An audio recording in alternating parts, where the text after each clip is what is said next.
मी गणेश स्वामी, आपल्या सर्वांचं Latur city news मध्ये मनापासून स्वागत। सध्या नवरात्र उत्सव सुरू आहे आणि नवरात्र उत्सवाच्या निमित्त आपण विविध क्षेत्रात काम करणाऱ्या प्रतिभावंत महिलांशी संवाद साधत आहोत आणि आपण आजच्या भागामध्ये प्रणिताताई दविले या सुप्रसिद्ध अशा कीर्तनकार आहेत, त्यांच्याशी संवाद साधणार आहोत आणि त्यांचा सर्व जीवन प्रवास आपण उलगडण्याचा प्रयत्न करणार आहोत। याआधी आपण त्यांच्याशी अनेकदा संवाद साधलाय, यावेळी आपण त्यांच्याशी संवाद साधून त्यांची निवडणूक आणि निवडणुकीची तयारी या संदर्भात आपण त्यांच्याशी चर्चा करणार आहोत। ताई, आपल्या लातूर सिटी न्यूज मध्ये मनापासून स्वागत आहे। नमस्कार।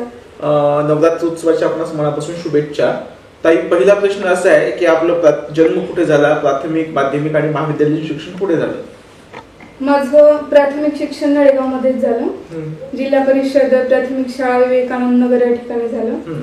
त्यानंतर जिल्हा परिषद कन्या शाळा येथे 7वी पर्यंत शिक्षण झालं आणि माध्यमिक शिक्षण अनंत तुळजाराम नाईक विद्यालयामध्ये झालं। त्यानंतर उच्च माध्यमिक शिक्षण माझं शाहू महाविद्यालय लातूर या ठिकाणी झाले आणि महाविद्यालयीन शिक्षण मी पूर्ण शिवजागृती महाविद्यालयामध्ये पूर्ण केले।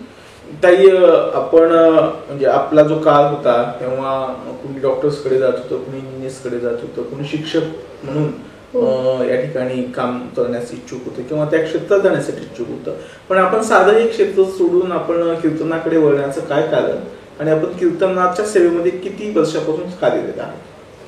मी कीर्तनाच्या सेवेमध्ये जवळपास 7-8 वर्ष झाली कार्यरत आहे।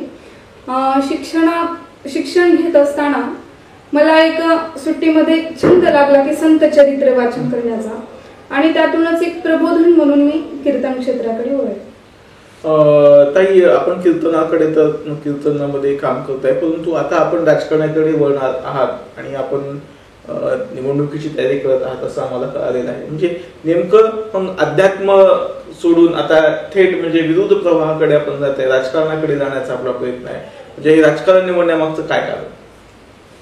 अगर अतीत जो अच्छा होता तो हम क्यों यहाँ उतरते, म्हणजे कसं शाहू फुले आंबेडकरांच्या विचारसरणीने चालणारी ही राजकीय सुव्यवस्था पण आज राजकारणामध्ये खूपच दुरावस्था झाली आहे।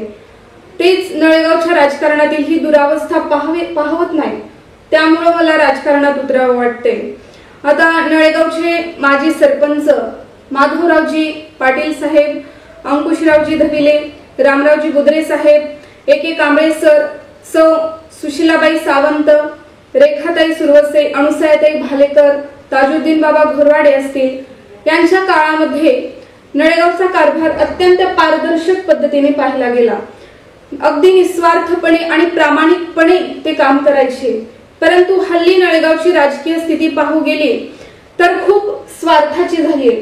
केवळ स्वार्थ साधण्यासाठीच आज नळेगावचं राजकारण चालू आहे आणि नळेगावच्या राजकारणाची झालेली ही दशा पाहवत नाही आणि ती दशा सुधारून तिला एक नवीन दिशा देण्यासाठीच मी राजकारणामध्ये उतरू इच्छिते आणि या येणाऱ्या निवडणुकीमध्ये सरपंच पदासाठी मी निवडणूक लढवू इच्छिते।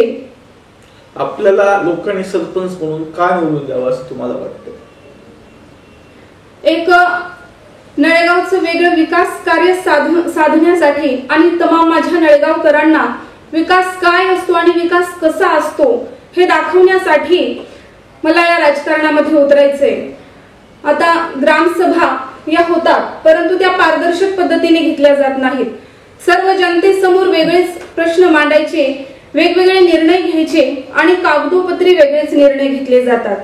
तसेच नळेगावमध्ये वेगवेगळ्या समित्या पूर्वी होत्या आणि मी निवडून आल्यानंतर वेगळ्या समित्या निर्माण करणार आहे। शालेय समिती असेल, आरोग्य विषयक समिती असेल, तसेच शैक्षणिक समिती असेल आणि सर्वात महत्त्वाची म्हणजे तंटामुक्त समिती। सुनील भाऊ पाटील साहेब आणि माधवरावजी त्र्यंबक पाटील साहेब यांच्या काळामध्ये आणि तंटामुक्त समितीमध्ये असताना अनेक नळेगाव मधील तंटे सोडवले आणि नळेगावला 12.5 लाख रुपयाचं बक्षीस त्यांनी निर्माण करून दिलं आणि आज सद्यस्थितीत पाहू गेलं तर ती समितीच अस्तित्वात नाही। अशी ही राजकीय स्थिती नळेगावमध्ये खूप दयनीय निर्माण झालेली आहे। पुन्हा या नव्याने समित्या निर्माण करायच्या आहेत आणि नळेगावच्या राजकारणाला एक वेगळं वळण, एक वेगळी दिशा द्यायची आहे। आणि आज नळेगावमध्ये अत्यंत अतिवृष्टीने पाऊस पडतोय.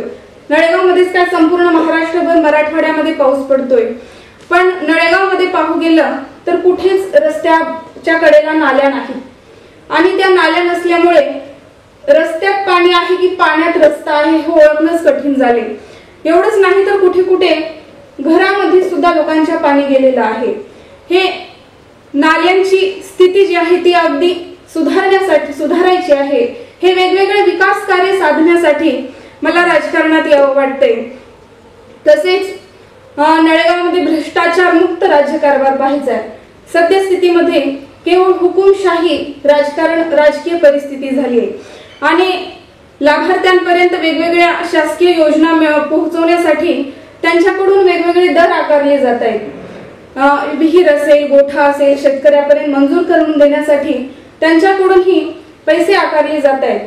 तर ते पैसे एक रुपयाही न घेता प्रत्येक लाभार्थ्यांपर्यंत वेगवेगळ्या शासकीय योजना मला पोहोचवायच्या आहेत.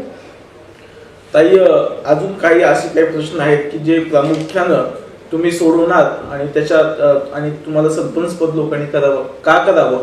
काही प्रमुख मुद्दे आहेत का अजून की जे नळेगाव विकासापासून वंचित राहिले? काय म्हणा? आज नळेगावमध्ये जर कुठला ग्रामविकास अधिकारी येणार असेल तर तो नळेगावच्या राजकारणाला लागलेली भ्रष्टाचाराची व दडपशाहीची कीड पाहून इथे येण्यासाठी नाकारतो. परंतु नळेगावकरांनी संधी दिल्यास आणि आमची सत्ता आल्यास असा कारभार पाहायचा आहे की प्रत्येक ग्रामविकास अधिकारी, वेगवेगळे अधिकारी नळेगावमध्ये येण्यासाठी प्रयत्नशील राहतील आणि नळेगावकरांकडून जी सक्तीची वसुली होत आहे ती वसुली थांबवायची आहे. मग ते बाजारात येणाऱ्या वाहनांकडून होणारी वसुली, शालेय विद्यार्थ्यांकडून कागदपत्रांसाठी केली जाणारी वसुली असेल, विहीर गोठा मंजूर करून देण्यासाठी शेतकऱ्यांकडून केली जाणारी वसुली असेल, हे सर्व थांबवायचंय.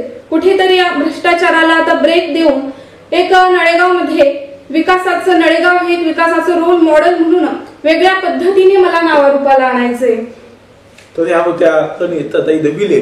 त्यांनी सांगितलं की त्यांनी कीर्तनापासून त्यांनी सुरुवात केली आणि सामाजिक सेवा आणि आता ते ग्रामपंचायतीच्या निवडणुकीत उतरू पाहते आणि त्यांनी सांगितलं की नळेगावची व्यवस्था बदलण्यासाठी मला ग्रामपंचायतीच्या निवडणुकीमध्ये या ठिकाणी उतरायचं. त्यांनी विविध समस्या सांगितल्या, अंतर्गत रस्त्याचा, नालीचा, कचऱ्याचा, स्मशानभूमीचा, असे विविध प्रश्न घेऊन त्या ठिकाणी मी येणाऱ्या काळात नळेगावची ग्रामपंचायत निवडणूक लढवणार आहे असं त्यांनी सांगितलेलं आहे. आणि त्याचबरोबर अजून एक आपल्याला प्रश्न त्यांना विचारायचे की तुम्ही निवडणूक कोणाच्या मार्गदर्शनाखाली ही सर्व निवडणूक आपण लढवणार आहात? ही निवडणूक आम्ही अमर भैया पाटील तसेच सुनील भाऊ पाटील यांच्या नेतृत्वाखाली तयार होणाऱ्या पॅनल मधून त्यांनी सरपंच पदाचा उमेदवार म्हणून मला जाहीर केलेला आहे आणि मी रामभाऊ बुद्रे साहेब यांनीही नळेगावच्या विकासामध्ये खूप भर टाकली आहे. त्यांना भेटून त्यांचंही अनमोल मार्गदर्शन आणि आशीर्वाद घेणार आहे.